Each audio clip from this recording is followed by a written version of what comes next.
Eu Eu, queria, antes de falar sobre o nosso tema em particular, queria fazer um destaque rápido sobre a obra de Joana, no sentido da importância desse material para o movimento espírita.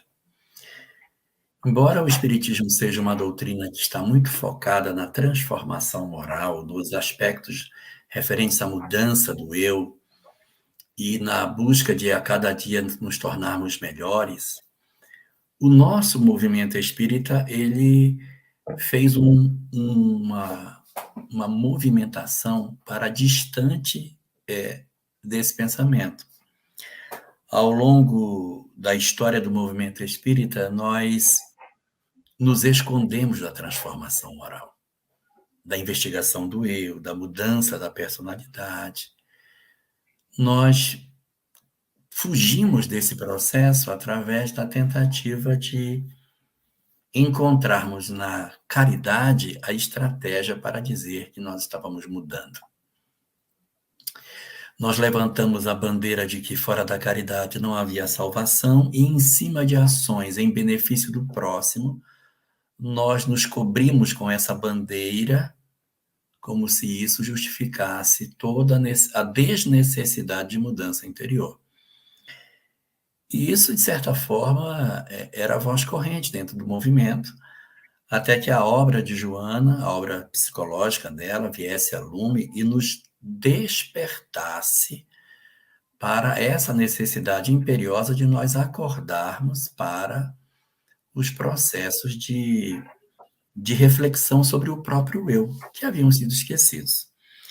Então, ela vai escrever 16 obras que têm como foco principal o mergulho na intimidade da criatura humana.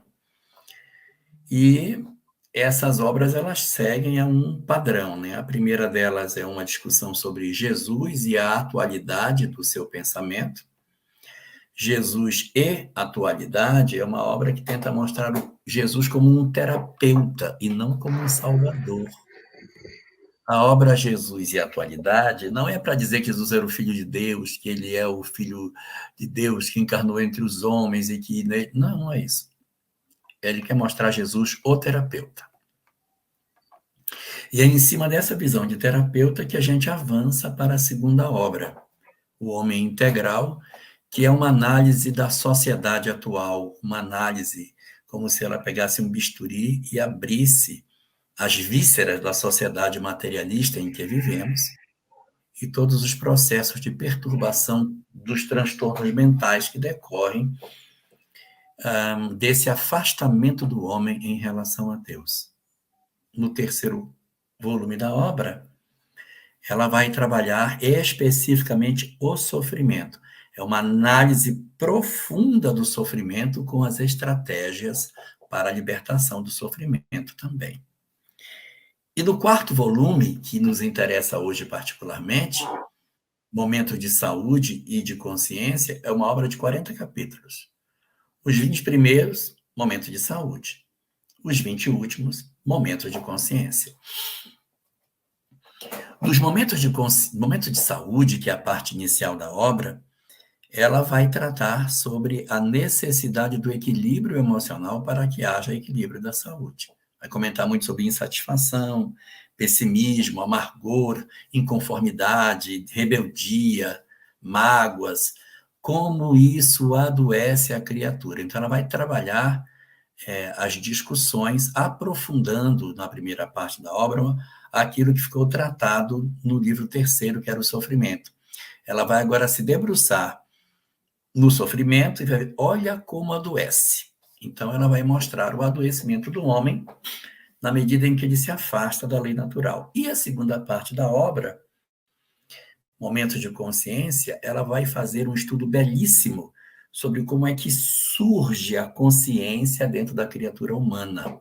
Como é que brota de dentro de nós uma percepção diferente da vida.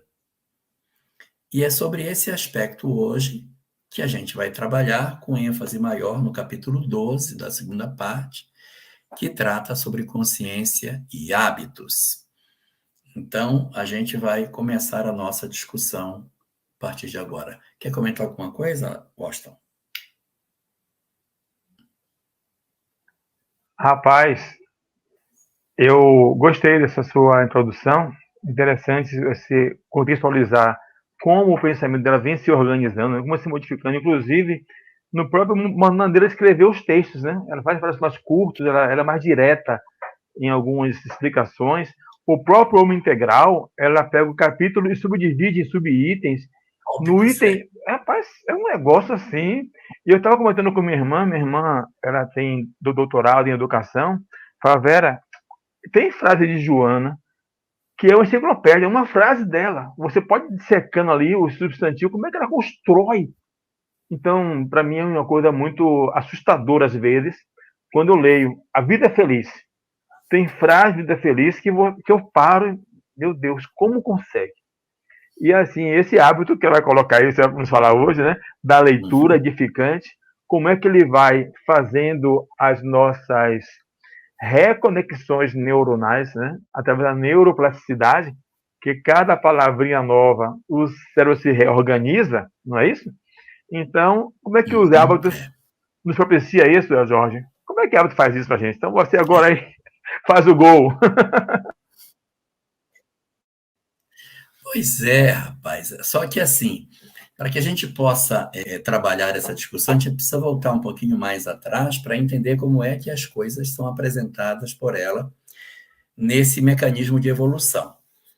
Então, Joana diz o seguinte, que, como todos nós sabemos, né, a doutrina espírita fala isso, a ciência oficial também comenta sobre isso, que nós somos fruto de um longo processo evolutivo que vem atravessando os milênios, em que as espécies têm sido sucedidas progressivamente para dar origem a espécies mais elaboradas, com maiores condições de expressão do pensamento, permitindo com que o princípio espiritual consiga se expressar cada vez de forma mais clara e objetiva. Então, a gente veio atravessando várias experiências no caminho da evolução antes de alcançarmos a condição hominal, aprendendo a se defender, a fugir do predador, a ter condição de nos colocarmos em possibilidade de preservação da espécie.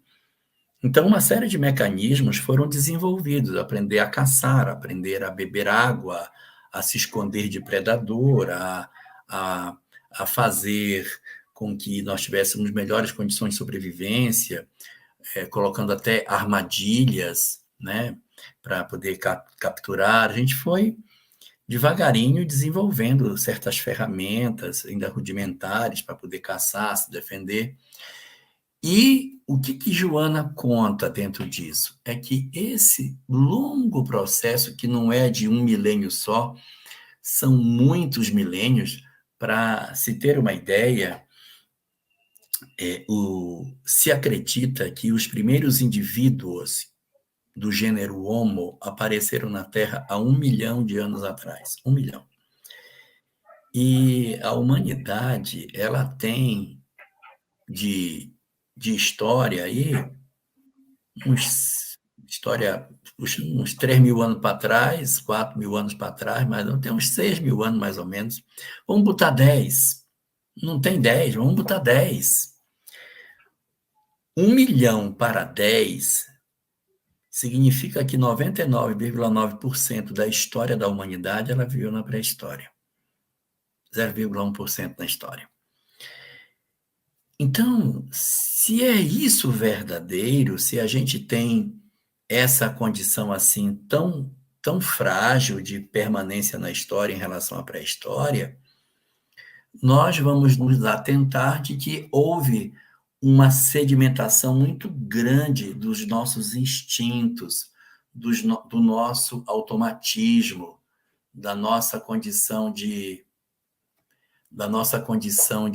trabalho.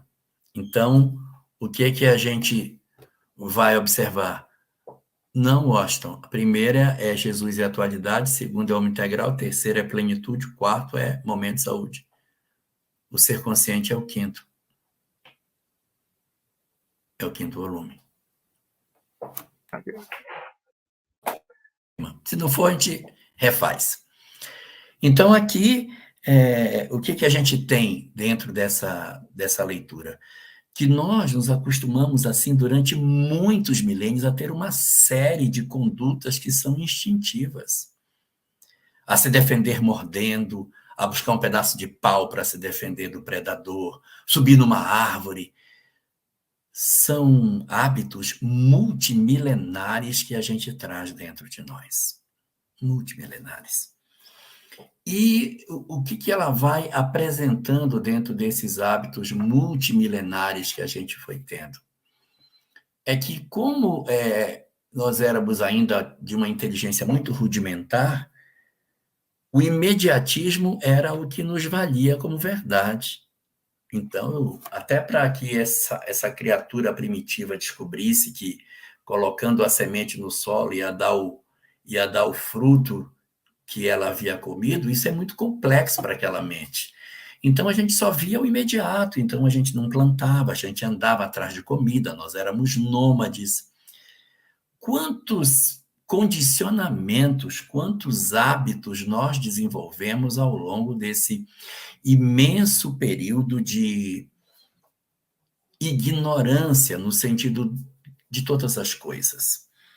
E foi aí, nesse período, que o homem descobriu a necessidade de garantir o hoje, de garantir o agora, de garantir o momento presente. Não existia espaço para o futuro na cabeça do homem primitivo, de dizer, eu vou guardar isso aqui para o inverno, porque no futuro não vai ter comida, eu preciso guardar. Ele não tinha a capacidade de armazenar, ele não conseguia analisar essas questões dessa forma. Então, ele acabava produzindo muito sofrimento para si próprio, desenvolvendo a necessidade de defender a todo custo o seu imediatismo. Então, esse imediatismo, essa busca só do presente, sem nenhuma conexão com o passado, vai construindo a sociedade que a gente edificou.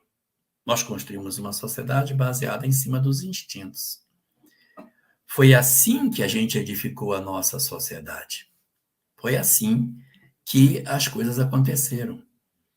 E foi nesse mundo instintivo de procurar apenas o sensório, aquilo que toca meus 5 sentidos, aquilo que eu posso cheirar, tocar, ver, ouvir, sentir o sabor. Foi dentro dessa estreita visão que nós nos focamos especificamente no mundo sensorial. E o mundo do sentimento, do raciocínio, da emoção, da reflexão, ele foi esquecido de nós. O homem primitivo, ele não tinha muita ideia de fazer uma reflexão, de fazer uma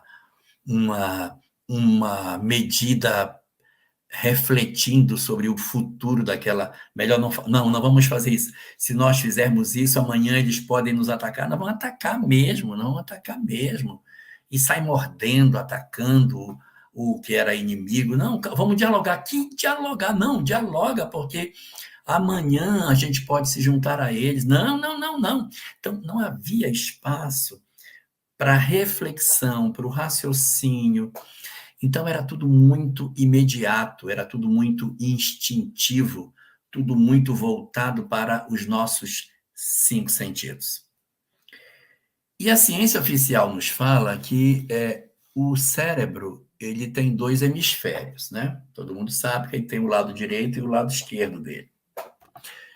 Mas o lado esquerdo e o lado direito do cérebro, embora fisicamente seja parecido, você olhando, eles são praticamente idênticos, o lado direito é igual ao lado esquerdo, eles exercem funções diferentes. O lado esquerdo toma conta do que acontece no lado direito do corpo, e o lado direito do que acontece no lado esquerdo. Então, eles são cruzados. Se você tem uma lesão no cérebro do lado direito, a perna esquerda tem problema. Se tem lesão no lado esquerdo, aí a perna direita tem problema. Então, é cruzado. Mas não é só essa a diferença. A natureza das informações que são armazenadas no cérebro, elas não são iguais. Elas são diferentes. Não é isso, Washington? Elas são diferentes, elas não são iguais. O cérebro do lado esquerdo é um cérebro mais pragmático, mais lógico, é o cérebro sensório, é o cérebro da razão, do imediatismo, das coisas que precisam ser buscadas agora. Isso é o cérebro esquerdo. O lado esquerdo do cérebro, que para vocês aparece como sendo o direito, porque a imagem é rebatida, mas o lado esquerdo do cérebro cuida das questões fundamentalmente imediatas e sensoriais do ser humano. E foi este lado do cérebro, o lado esquerdo nosso, que nós cultivamos, desenvolvemos, expandimos ao longo de toda a história da humanidade.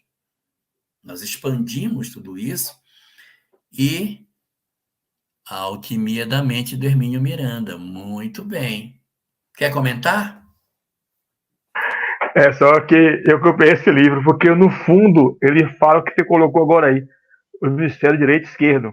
Na livraria eu vi, olhei aqui no fundo, nossa, e na universidade na época era o tema do momento, com Daniel Goleman, né? Ele fala da questão emocional, Hermínio Miranda pega, a partir do que ele fala, e faz esse estudo aprofundado de como é que o cérebro funciona, o direito, né, o racional, o lógico, não, o criativo, e o esquerdo, o lógico. Incrível, incrível. Essa obra aqui, para quem quiser aprofundar essa noção, hemisfério cerebral, eu acho que é uma boa leitura. Para essas férias, né, não, Jorge? Ah, sim, com certeza. Então, olha o que vai acontecer. O cérebro do lado esquerdo, ele cuida da parte mais objetiva da vida. E o ser humano, ele se focou nisso. Por quê? Porque ele tinha que conseguir comida, ele tinha que conseguir território, ele tinha que vencer seus inimigos, ele tinha que construir casa, ele tinha que se defender do mundo que lhe parecia tão hostil. Ferramentas, guerras, então, fazer espada para lutar, para defender, fortalezas, lutas. Foi disso que a gente se ocupou. Nós nos ocupamos disso. Nós nos ocupamos disso, de desenvolver apenas um lado. E o outro lado? Ah, o lado da razão, o lado da emoção, da intuição, da reflexão, da análise. Esse não deu, não, tá? Esse não deu, não. Se a gente pudesse ver o nosso cérebro de acordo com aquilo que a gente usa, a gente teria um lado esquerdo bem grande e um lado direito parece uma ervilhazinha do lado. Porque a gente não usa o lado direito. Não usa o sentimento. Não Justamente. usa. Aí, resultado, diz Joana que isso fez com que a gente fosse progressivamente esquecendo o lado direito e fosse abandonando a nossa hominialidade para nos abraçarmos com a nossa animalidade. Essa situação de nós abandonarmos a nossa hominialidade permitiu com que, na nossa história de vida, nós vivêssemos o império das imperfeições dentro de nós. A história da humanidade é a história da imperfeição humana. Se você abrir as páginas da história para ler, o que é que você lê? Sangue, tirania, violência, arbítrio, escravidão, crueldade, violência de toda a espécie, subjugação do mais fraco, invasão de países sem propósito nenhum, só pela sanha de ter território. Eu tenho um rei nesse lugar, eu não vou invadir o vizinho que eu quero a terra dele. Gente, é uma coisa... Mas por que você quer? Eu quero porque eu quero ter. Não havia aquela coisa, não, território é dele, território meu, ele é lá, eu sou aqui, cada um toma parte do seu território. Não! Eu quero ser o dono do mundo. Olha o orgulho, o egoísmo, a ambição, matando pessoas, empurrando a juventude no campo da guerra. Quantas famílias destroçadas, quanto ódio, quanta gente foi esbagaçada nessa história que a gente foi construindo, aonde nós só enxergávamos esse imediatismo, essa impulsividade, acreditando que só assim é que a gente conseguiria ter condições de nos expressarmos de maneira satisfatória. Para que eu pudesse sobreviver na vida, eu tinha que destruir o outro. Tinha que destruir as pessoas, eu tinha que invadir, matar, estuprar, Era uma sociedade assim marcada por uma condição absurdamente primária. E o que fez o governador planetário para que a gente pudesse não enlouquecer na matéria, para que a gente não se perdesse no labirinto das imperfeições, sem que a gente conseguisse sair de onde nós nos encontrávamos. Ele mandou os seus embaixadores. Ele mandou seus embaixadores. É incontável o número de homens extraordinários que o governador planetário encaminhou para a Terra para que nos ensinasse o sentido do bem. Existem inúmeros livros religiosos no planeta. A gente conhece alguns deles, mas tem civilizações outras que a gente nem teve acesso de estudar as obras deles. Mas em todas as culturas do planeta, houve alguém que veio com a missão de ensinar as questões espirituais.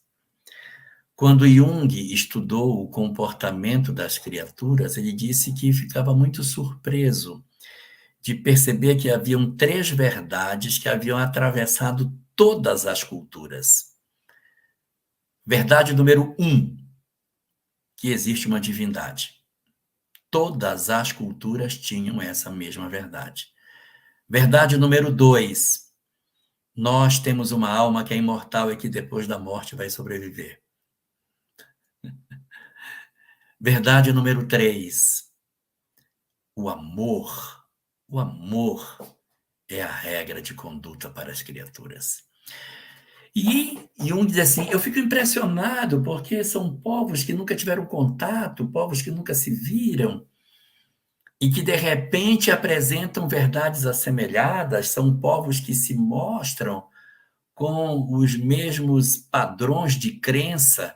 Pode ser um politeísmo, pode ser um monoteísmo, mas sempre tem uma divindade que toma conta das criaturas, sempre tem. E as criaturas sempre têm uma alma que, quando vem a morte, essa alma sobrevive à morte.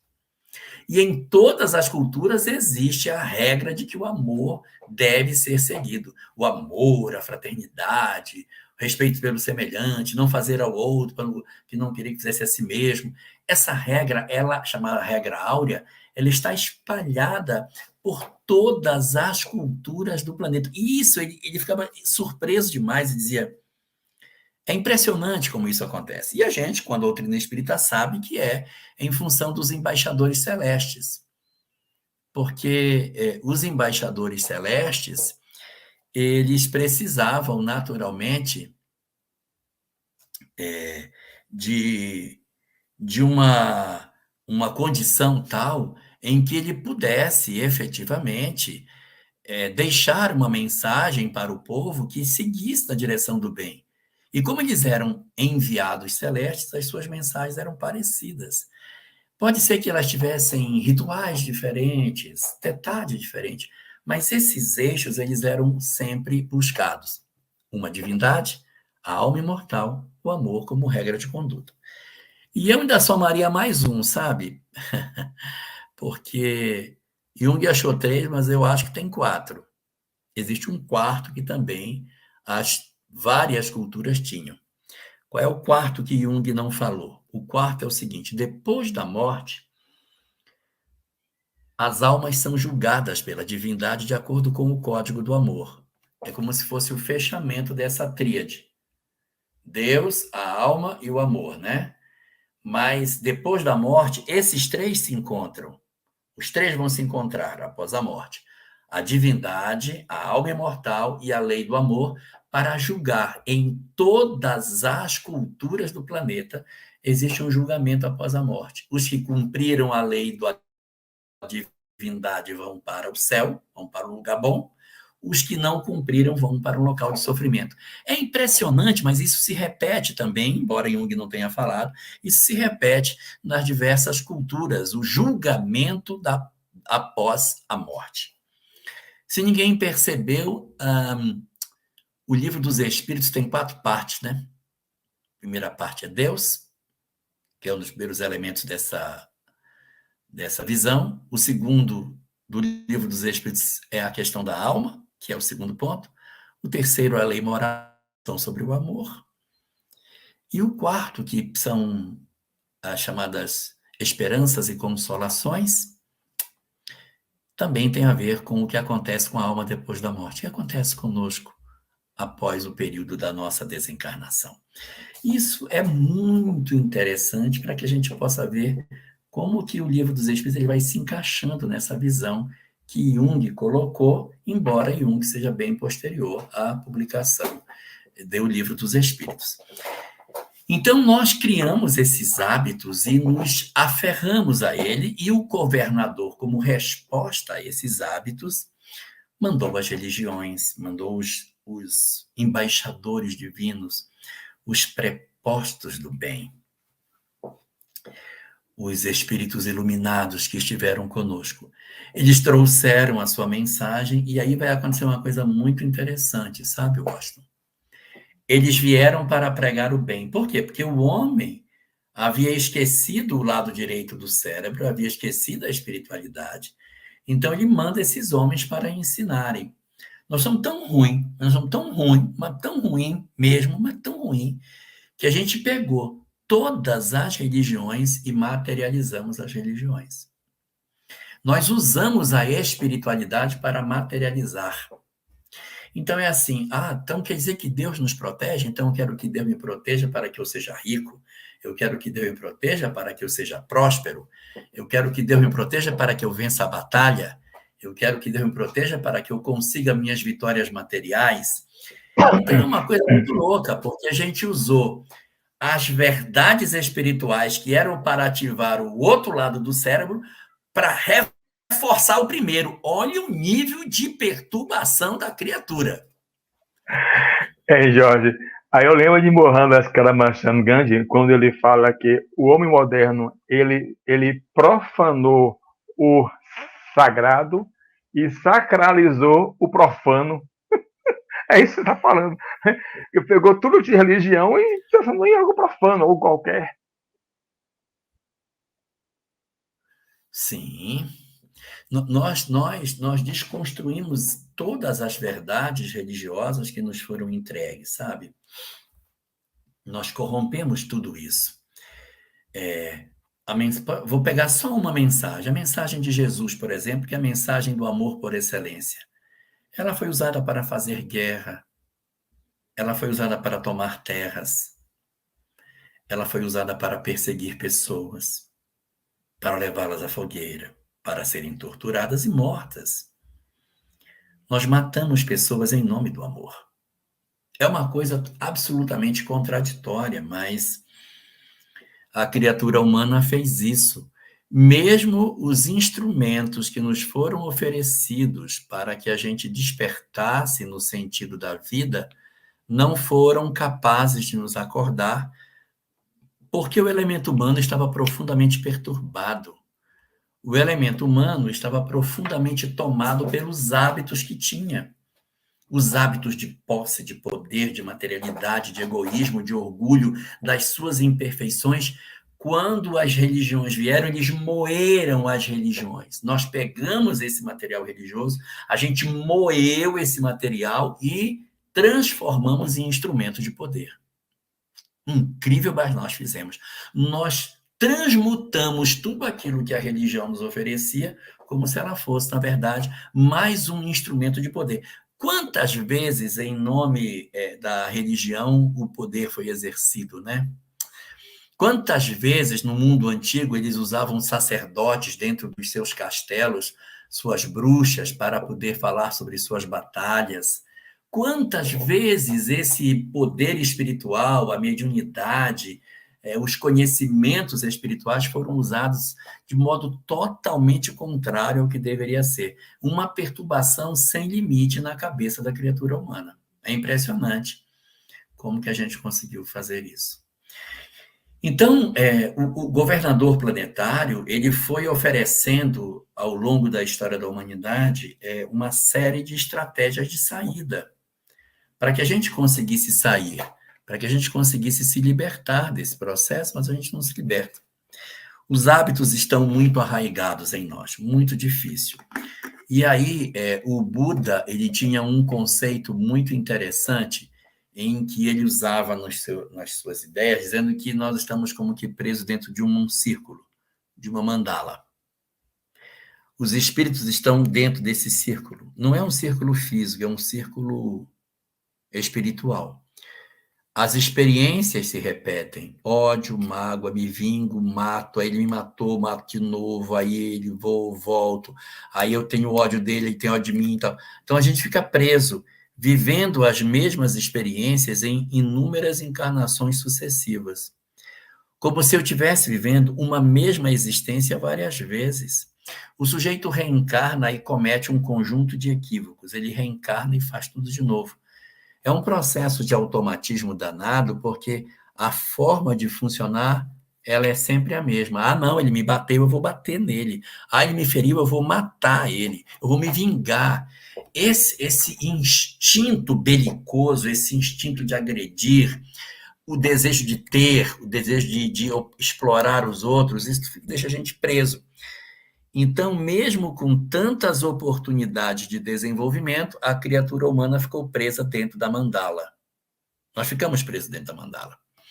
Para que a gente saísse daqui, só tem uma forma de sair da mandala. É você encontrar uma fenda nela. A mandala, que é um círculo, ela tem que ter uma quebra.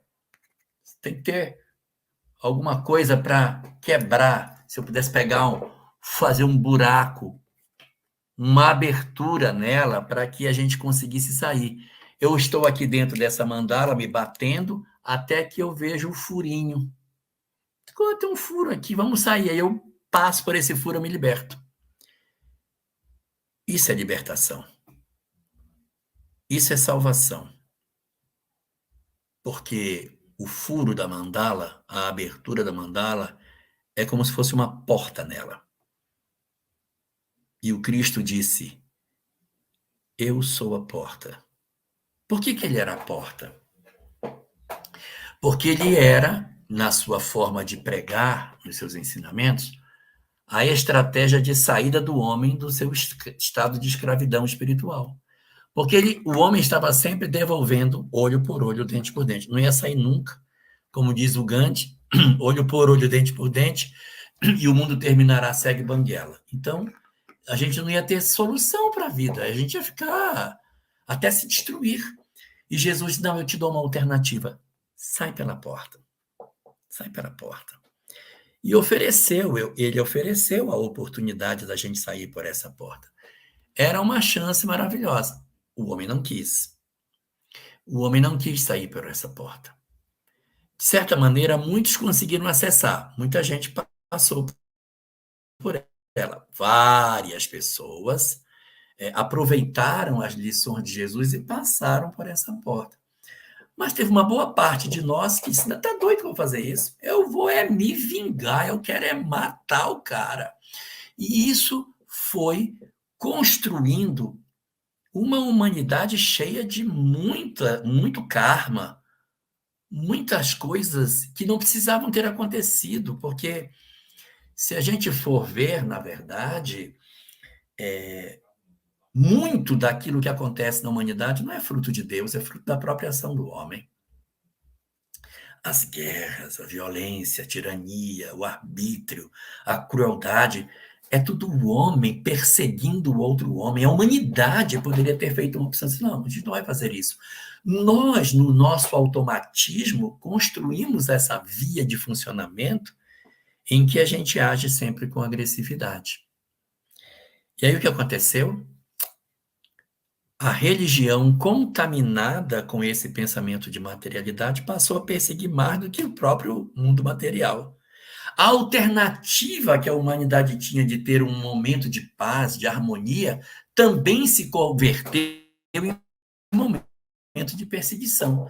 Então você vivia regimes autoritários e uma religião autoritária. Que alternativa teria a humanidade num período desse, marcado por tanta tirania, tanta crueldade, tanta dor? Foi esse processo de perseguição que começou a fazer com que os cientistas E os filósofos começaram a achar que a religião estava se excedendo, matando pessoas com que autoridade que você mata uma pessoa porque não pensa o que você pensa. E nesse mecanismo de rejeição, a religião se voltou contra os pensadores e passou a matar os pensadores. Ela matava os chamados hereges, ou seja, aqueles que pensavam diferente, matava as bruxas, ou seja, os médiuns, matavam todos os que pensassem e que afrontassem o poder religioso da época. Isso foi gerando uma ferida tão profunda no mundo científico, foi criando uma aversão tão grande por tudo aquilo que é religião, foi gerando um monstro dentro do coração da ciência. Foi produzindo um ódio sem medida de tudo aquilo que fosse espiritual. Porque a humanidade perseguidora, né, a humanidade religiosa, perseguidora do conhecimento que negava aquilo que se acreditava, estava destruindo a possibilidade do conhecimento. Então a ciência disse: nós iremos matar a religião. Nós vamos nos organizar e nós vamos destruir tudo que for espiritual. E veja, nós já tínhamos todo um vício de materialidade. Nós tínhamos todo um vício de dizer que o mundo espiritual não existia. Então, quando chegou no século XVIII, mais especificamente no final do século XVIII, eclodiu a Revolução Francesa, que é vendida para muitos de nós como sendo a queda de um regime autoritário. Ela é muito mais do que isso. Ela é uma mudança de chave no Ocidente, porque ela não só retira o rei do poder, mas retira Deus também do seu trono. Tira dois do trono, tira o rei e tira Deus. A França, pós-Revolução Francesa, não tinha religião. Todos os templos religiosos foram confiscados pelo Estado. Todos. Todos os sacerdotes foram mortos dentro do templo. E a partir dali, nunca mais a Inquisição teve força dentro da França. Uma nova religião foi pregada, a religião da razão. E o seu templo principal era a Catedral de Notre-Dame. E com isso surgiu a ideia de varrer do planeta tudo aquilo que fosse espiritual. E a gente entende esse raciocínio porque a religião tinha feito muita bobagem. Quando Joana de Ângeles analisa essa questão no livro Libertação do Sofrimento, capítulo 2, ela diz: o problema não era a religião, era o fanatismo religioso. Só que o homem da época não conseguiu separar fanatismo de religião. Mas mesmo que ele não tivesse conseguido separar fanatismo de religião, ele poderia até ter arrancado a religião. Não tem problema, porque sem religião a gente vive. Mas sem espiritualidade não dá para viver, não. E foi a proposta que se quis fazer a partir do século XIX, foi a construção de uma sociedade sem Deus. Nunca sofremos tanto em toda a história da humanidade, desde quando nós cortamos os laços com a nossa filialidade divina. A partir daí, as taxas de suicídio só fizeram crescer. Os transtornos mentais se tornaram cada vez mais evidentes. A depressão se tornou uma epidemia. A ansiedade hoje graça no meio da nossa sociedade. Vivemos um grave período de vazio existencial, de falta de propósito de vida, de falta de compreensão do que, meu Deus, por que vivo, qual o sentido de viver, então eu quero morrer, não tem sentido viver, porque sequestramos do homem o sentido da sua própria existência. A sociedade ateísta, ela insiste em dizer que ela oferecerá ao homem a felicidade que a religião não deu, mas ela é incapaz de oferecer felicidade à criatura humana, e a prova está no exército de infelizes que nós temos visto surgir a cada dia, fugindo para a droga, para a prostituição, para a loucura, para remédios controlados, para uma série de condutas profundamente desequilibradas que fazem parte do processo de desconstrução da nossa sociedade. No livro O Homem Integral, no capítulo 1º e 2º, nós temos uma discussão que Joana de Ângeles faz, tentando mostrar para nós o que foi que aconteceu com essa sociedade ateísta na qual nós vivemos. A sociedade ateísta criou 4 tipos de pessoas, Washington. 4 tipos. Primeiro, o que desesperadamente quer ter sucesso no mundo, porque o mundo é só matéria, não tem nada depois, eu tenho que ter sucesso aqui, eu preciso ser rico, ter dinheiro, e não dá para ser rico, não dá tempo. A gente quer com 25 anos ter carro, dinheiro, família, tudo, não dá. Então as pessoas se desesperam pela falta de perspectiva e se tornam, por conta disso, ansiosas. Então, o que a gente vai perceber com todas essas questões? Que o primeiro exército de criaturas criadas são o exército dos ansiosos. O segundo exército que cria é aqueles que dizem: eu não tenho condição de ter sucesso nessa sociedade. Eu não tenho condição, eu não sou bonito, eu não sou inteligente, eu não sou nada. O que eu sou, meu Deus? Então, cria-se o segundo exército, que são os depressivos. O terceiro exército é o exército dos revoltados, dos rebeldes, que odeiam a sociedade. Eu odeio a vida, eu odeio Deus, eu odeio a minha família, eu odeio o meu corpo, eu odeio tudo.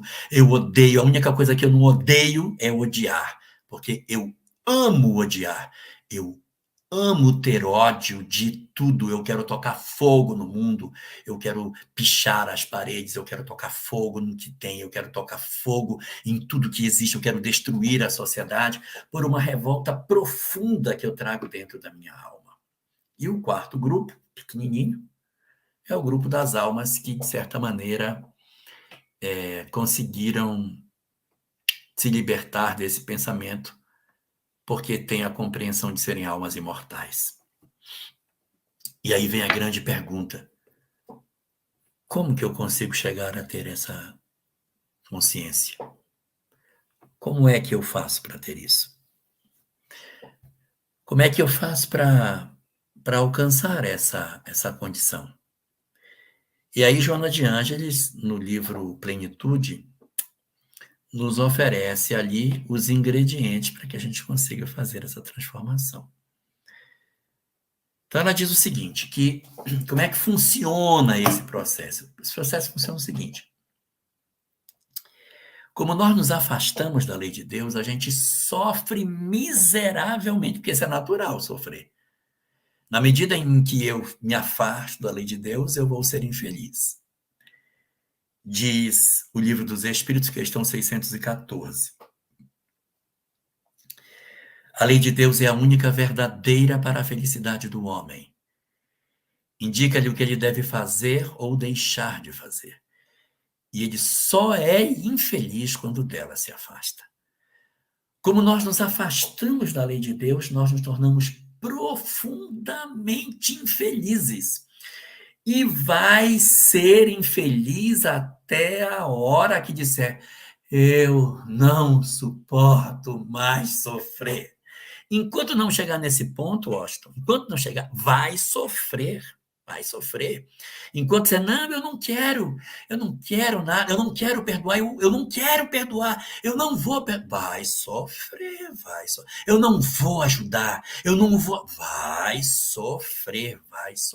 Não, eu não vou fazer o bem, eu não vou fazer. Vai sofrer. É uma consequência natural, porque ao se afastar da lei, o homem se torna infeliz.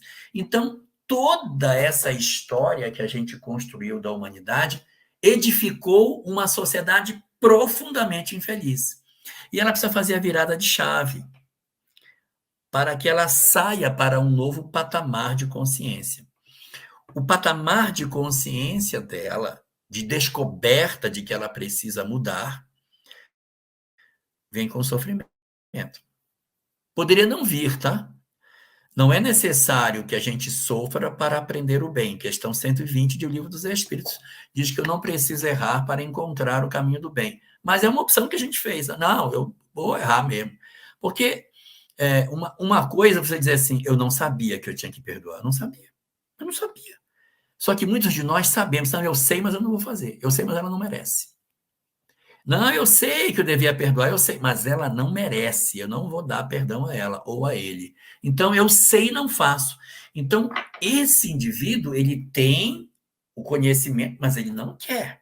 Não quer. Então, ele vai sofrer até que ele consiga descobrir que esse caminho que ele escolheu não é o caminho que leva à satisfatoriedade da vida. Capítulo 1 do livro Jesus e Atualidade está a chave dessa discussão, quando Joana diz que o que faz a virada de chave é que o homem exausto de sofrer, exausto, já vencido, exausto, não tem outra alternativa para ele, ele diz assim: eu vou experimentar perdoar. Eu vou experimentar fazer o bem. Eu vou experimentar ajudar. Eu vou experimentar tomar uma decisão diferente na vida. E o que Joana diz? Quando ele faz este movimento, quando ele faz esse movimento assim, eu vou experimentar algo diferente, porque ele está exausto de sofrer, aí ele descobre que é bom. E aí, ao descobrir as emoções positivas do bem, ele diz, eu nunca tive uma noite de sono como eu tive hoje. Eu dormi como nunca. Eu senti um alívio do meu peito. Nossa, eu tirei um peso que tinha, então um alívio danado. Eu procurei meu irmão e pedi desculpa para ele. Eu me senti tão bem, tão bem, tão bem. Então ele está experimentando o bem-estar do bem. O bem-estar do bem. A partir desse momento, a criatura inaugura na fase dela um novo estágio, que é uma nova etapa. Aquela etapa do sofrimento desesperador, ela começa a passar, porque o indivíduo ele vai perceber que existe uma outra perspectiva de vida que não aquela que ele buscava. Fale. Viu, Jorge? Isso me lembra um pensamento de Ubaldi que eu adoro. E disse: assim como a dor faz a evolução paulatinamente elimina a dor. Eu acho isso, cara, é um resumo, né? Eu vou falar agora aí. Então você faz o bem e vê que foi bom. Cara, isso vai multiplicando internamente e aí o hemisfério direito vai crescendo, né? Vai crescendo as emoções. Você colocou no começo, que é pequenininho, e vai se ampliando a partir do bem que você faz. Ela diz o seguinte, ele faz uma ação no bem e ele sente um prazer. E ele diz, eu quero experimentar de novo. Aí ele vem para a segunda. Justamente. Entendeu? É muito Aí ele bonito isso, cara. começa. É bonito. Aí ele começa. Aí Bacana. eu gostei. Eu visitei um hospital e eu gostei do que eu me senti bem. Aquela questão de que o bem é contagiante também, né? E quando você se beneficia, você se modifica internamente, alguém te olha e fala: meu Deus, Jorge Alahar, como é que ele sorri tanto, é tão feliz assim? Aí você te observa: ele vai no orfanato, ele faz palestra, ele lê, ele estuda, ele tem hábitos saudáveis, ele faz caminhadas. Aí você começa a contagiar as pessoas com o seu bem. Rapaz, é um negócio, né? É uma cadeia linda, cara, lindo, lindo. É muito bonito. E aí tem o seguinte, né? Esse é como, por exemplo, você dissesse uma pessoa que está depressiva, cara, vem comigo, a gente vai distribuir uma sopa, vem com a gente. Não, não quero ir.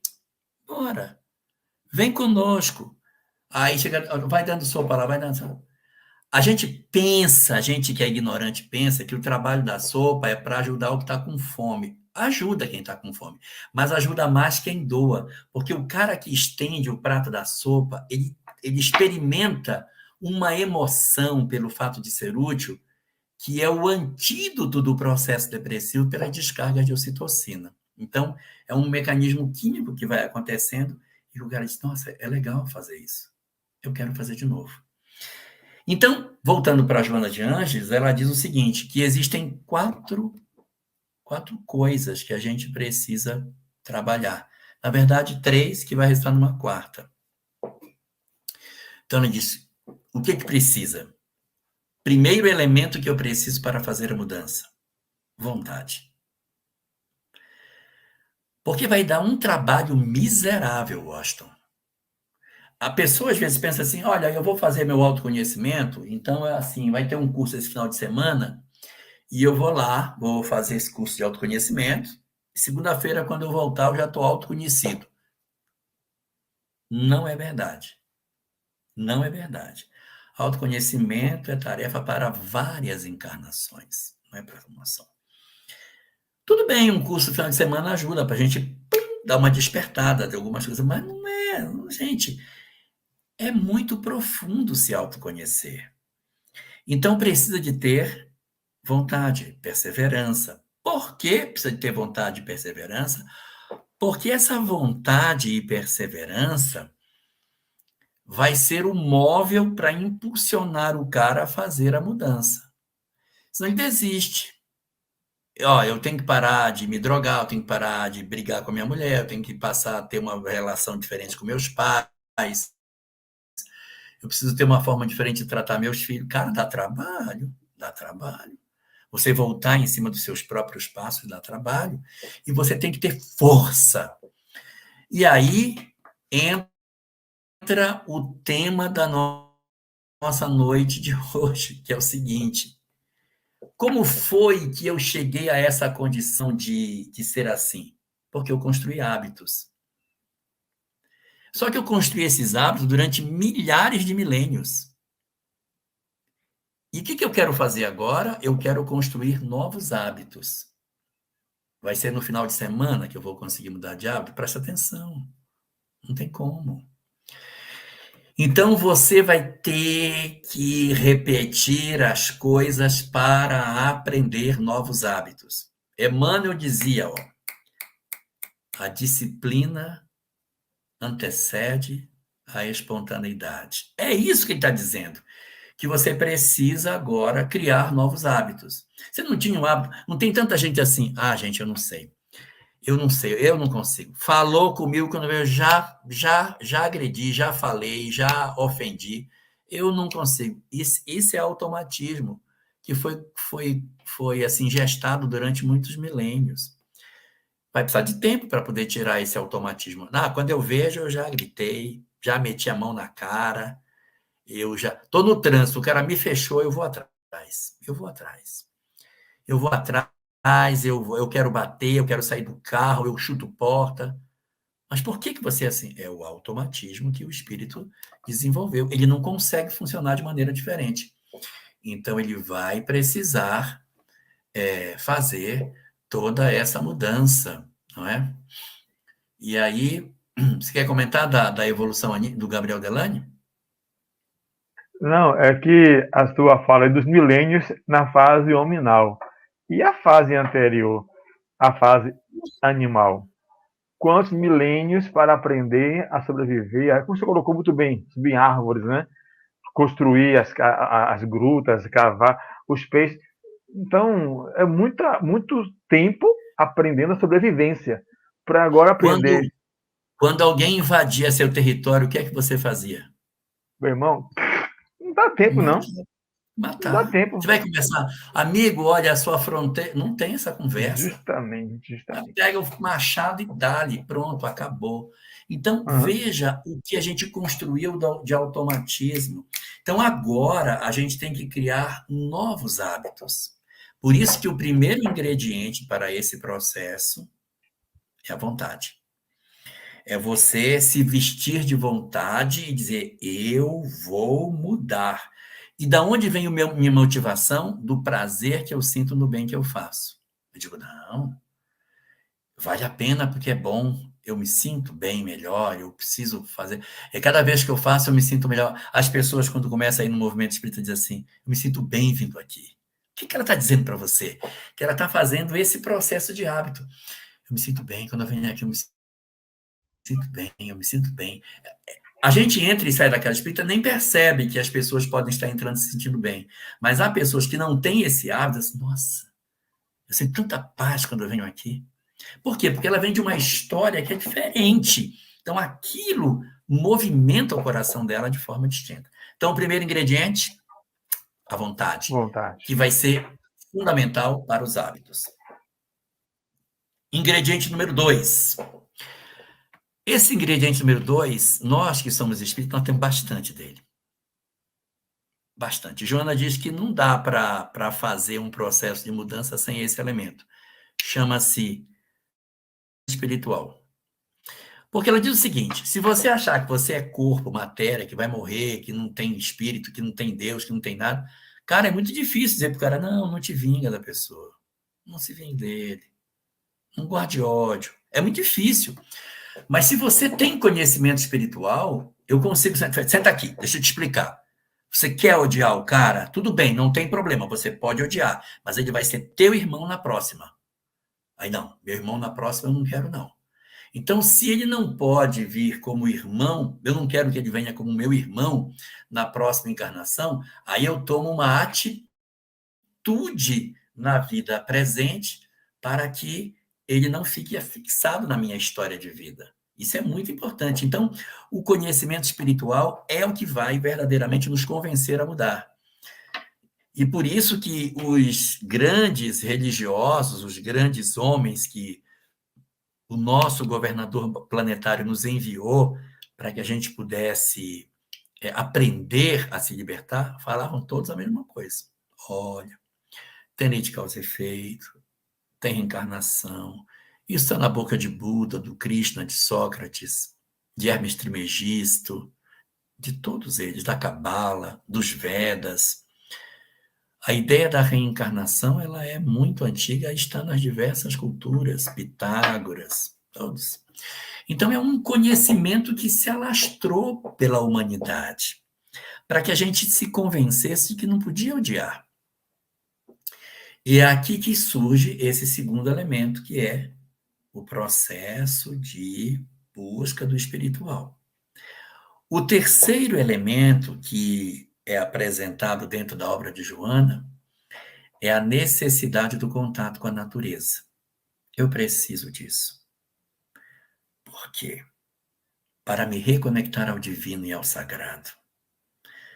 Pisar na grama descalço, tomar banho de cachoeira, tomar banho de mar, tomar banho de rio, entrar na mata, ouvir o canto dos pássaros, rever a nossa alimentação, fazer uma aproximação maior dos animais, ter animais de estimação, gostar de bichos, encantar-se com a natureza. Por que isso é importante? Porque quando eu mergulho na natureza, quando eu vejo, meu Deus, que majestosa criação, eu sou obrigado a me reconectar com o Criador. Não tem como eu ter um contato estreito com a natureza e dizer, não, isso aqui tudo aí é fruto do acaso aí. Porque você se apaixona pela vida. Quando você começa a estudar os animais, a vida dos animais, como é que eles funcionam, como é a biologia do corpo humano, qualquer coisa que você faça, que você se aproxime da obra da criação, faz com que você se reconecte com o divino. Então, esse é o terceiro elemento. O primeiro, a vontade. O segundo, o conhecimento espiritual. O terceiro, esse processo de conexão com o divino. E o quarto, que funde os três num só. Esse quarto elemento é a meditação. Meditar. Parar a mente e pensar em quem eu sou, o que eu preciso fazer, tudo isso que a gente precisa estar atento no nosso processo de mudança.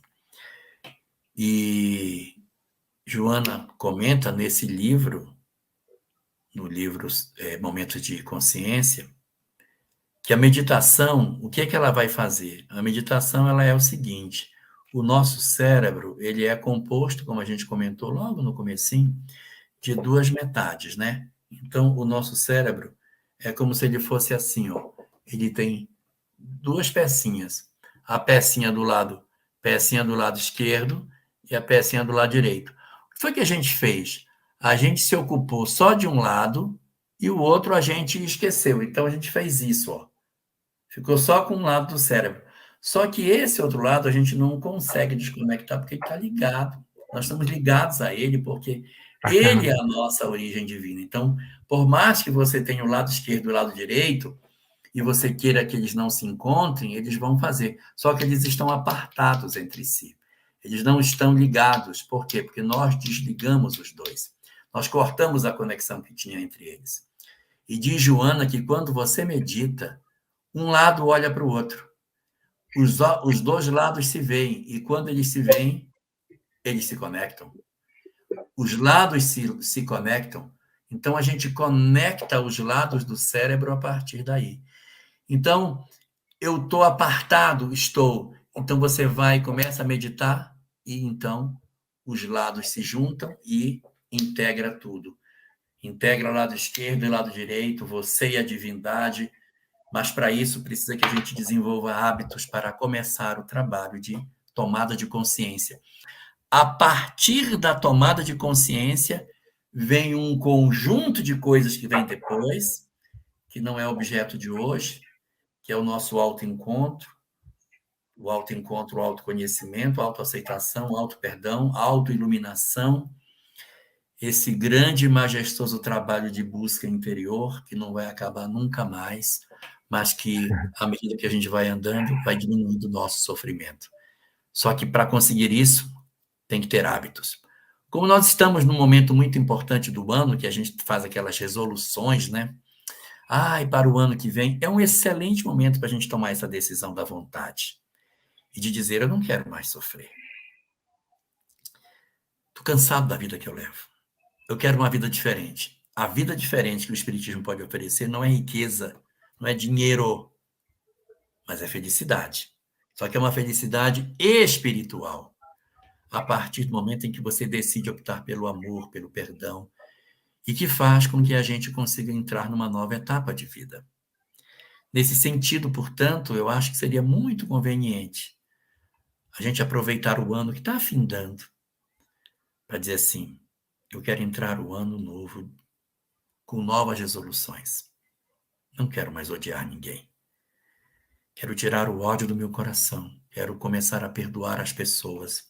E quero começar a fazer o bem. Não suporto mais ser quem eu sou, porque viver do jeito que vivo me torna profundamente infeliz. E eu quero uma vida melhor. Ok, José? Cadê? José está aí no bastidor. Aí tem uma questão do nosso amigo Genilson, deve conhecer, de Serrinha. Ele pergunta o seguinte, sem querer criticar diretamente as ações da igreja no passado, será que ela contribuiu com essa Torre de Babel religiosa tão massacrante? Eu não sei se a Torre de Babel que ele se refere é a multiplicidade de igrejas de cunho cristão que a gente tem, essa multiplicidade de igrejas cristãs. Ou, porque, assim, os equívocos que o cristianismo pode ter cometido no passado, ele afetou só o movimento cristão, ele não afetou o movimento muçulmano, o movimento hindu, ficou incólume.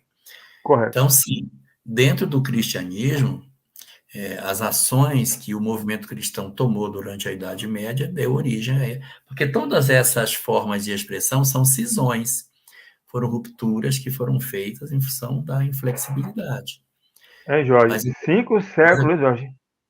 Agora eu queria Foram dizer 5 também, séculos de inquisição. Quem era médium... não, foi muita perseguição. Muito E, terrível. 5 séculos. E olha, além do período da Inquisição, tem o período anterior, que não estava chamado de Inquisição, mas que tinha violência da mesma forma.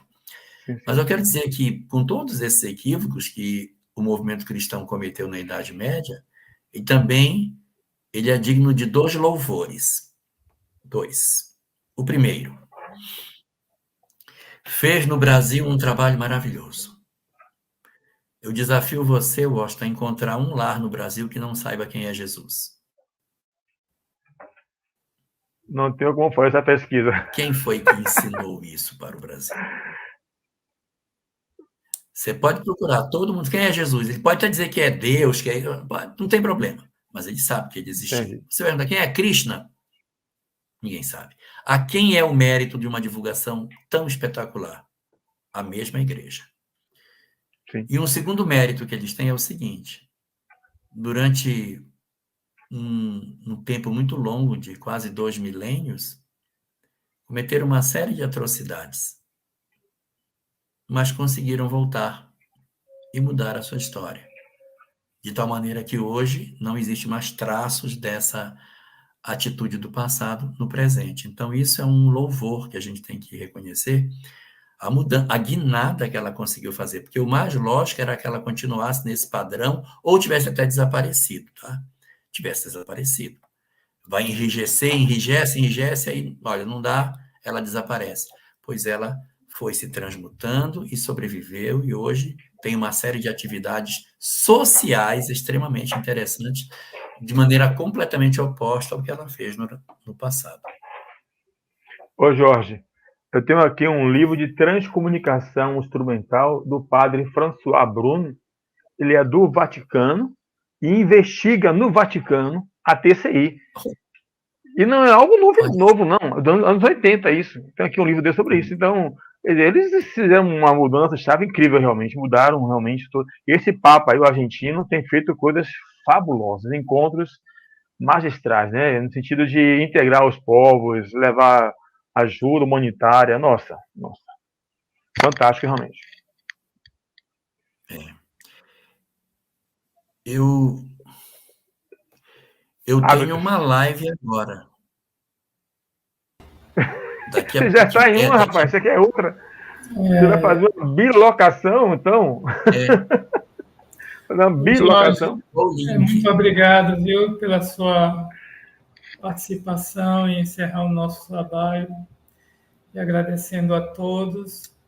E, portanto, foi assim muito bom, excelente. E você vai ter uma outra ocupação agora, pode... eu realmente preciso ir. Senão eu ficava mais tempo, mas aí é... Um bom final de ano, um bom início de ano para você. Um abraço. Obrigado. Tá bom, muita luz. Gente, muita paz. Muito obrigado. Washington, a gente vai conversando, tá bom, querido? Sim, senhor. Muito bom. Zé Carlos, meu querido. Até uma próxima. Até uma próxima. Vamos daqui a pouco. Daqui a pouco. Tá certo. Um abraço para todos.